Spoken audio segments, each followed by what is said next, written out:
Hello Pioneers, today is Wednesday, May 7th. My name is Maddie Patton. And I'm Kylie Bradshaw, and this is your weekly premiere of the press.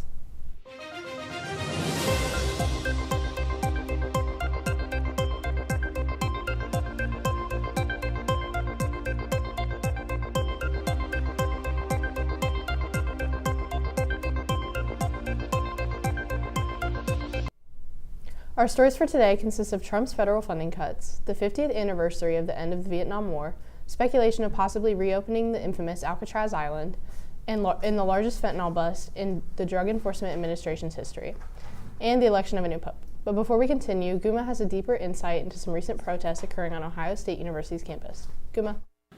What's up, Pioneers? My name is Guma, and today we'll be looking to the protests at Ohio State University.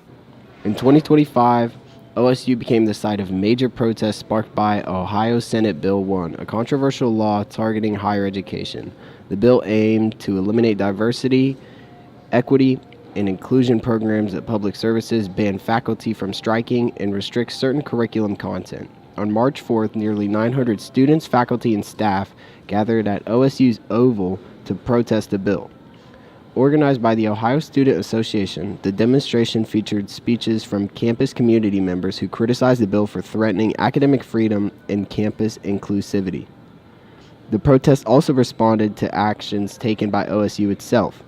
In anticipation of Senate Bill 1 and in alignment with new federal directives from the Trump administration, OSU President Ted Carter announced the university will close its DEI offices, including the Office of Diversity and Inclusion and the Center for Belonging and Social Change. Many students and faculty saw these moves as harmful to the university's commitment to creating an inclusive environment, fueling further outrage and calls for the policy to be reserved. That's all for now. Back to the desk. Thanks, Guma. Columbia University has laid off approximately 180 staff members following the Trump administration's decision to revoke $400 million in federal funding. This funding withdrawal was in response to the allegations that the university failed to adequately address anti-Semitic harassment amid student protests relating to the Israel-Hamas conflict. This affected staff, primarily funded by revoked grants, represent about 20% of those previously supported by the funding. In an effort to mitigate the impact, Columbia has frozen salaries and offered early retirement options, but essential research projects, including those on infectious diseases and maternal health, are being scaled back or canceled. The university has implemented policy changes such as revising disciplinary procedures and placing the Middle Eastern Studies program under new oversight in hopes of restoring federal funding, though no confirmed timeline for reinstatement has been provided. Vietnam commemorated the 50th anniversary of the end of the Vietnam War with a grand parade in Ho Chi Minh featuring 13,000 participants, including soldiers, veterans, and citizens. The event emphasized national unity and peace, showcasing Vietnam's transformation from a war-torn nation to a growing economic power. The celebration included performances by Chinese, Laotian, and Cambodian troops, symbolizing regional solidarity. While the parade highlighted progress, it also underscored ongoing challenges, such as the need for reconciliation and addressing the war's enduring legacies. The commemoration reflects Vietnam's evolving identity and its complex relationship with its past. Before we continue with our show, Jillian takes a deeper insight into the 2025 USC Speak Your Mind Ice Bucket Challenge. Jillian? Good morning, Pioneers. As you might have seen, the Ice Bucket Challenge is back. This year, the University of South Carolina is doing a Speak Your Mind Ice Bucket Challenge that helps raise awareness for mental health organizations.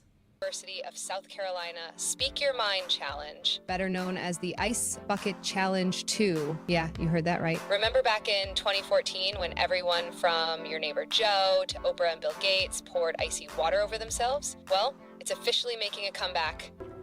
It's for me. In case some of you missed that iconic internet moment, the Ice Bucket Challenge was originally created to raise awareness and funds for ALS, also known as Lou Gehrig's disease. It raised millions of dollars and significantly advanced research on ALS. Fast forward to April 2025, and the University of South Carolina's Mental Illness Needs Discussion Club teamed up with Active Minds, a mental health nonprofit, to revive this iconic challenge. This new version, called the Speak Your Mind Ice Bucket Challenge, aims to promote mental health awareness and spark crucial conversations, something we definitely need more of these days. Good morning, Pioneers. Today we're doing the Ice Bucket Challenge for the USC Speak Your Mind Challenge. Let's do it. All for me, now back to the desk. Thanks, Jillian. Recently, President Trump has proposed reopening the infamous Alcatraz Island as a maximum security federal prison to house the nation's most dangerous criminals. However, experts and local officials argue that the plan is impractical due to the island's outdated infrastructure, remote location, and high renovation costs. Critics view the proposal as politically symbolic rather than a viable solution to prison overcrowding and safety concerns. U.S. Attorney General Pam Bondi announced a significant fentanyl bust, marking the largest single seizure in DEA history, with over 400 kilograms of fentanyl pills, 11.5 kilos of fentanyl powder, and substantial amounts of methamphetamine, cocaine, and heroin confiscated. The operation led to the arrest of 16 individuals, including Heriberto Salazar Amaya, a leader of a Sinaloa cartel. Bondi emphasized the severity of the fentanyl crisis, stating it is the leading cause for death for Americans aged 18 to 34, and vowed to keep convicted traffickers in U.S. prisons rather than deporting them. The 2025 Papal Conclave began today following the death of Pope Francis, with 133 cardinal electors from 71 countries participating. The conclave is expected to conclude within a few days with the election of the 267th Pope. Speculation suggests that the next Pope may be in his late 70s, offering a decade-long papacy to allow the Church to reflect on Francis's legacy. The United States is the home country for 10 of the 133 cardinals eligible to vote for the next Pope. That's more than any nation except Italy, which is home to 17 of the electors. Only 4 of the American electors actively serve as archbishops in the United States. That's all for our show today, Pioneers. As always, thanks for watching. For the press, I'm Maddie Patton. And I'm Kylie Bradshaw. Make sure to tune in next Wednesday for more national news and have a great rest of your week.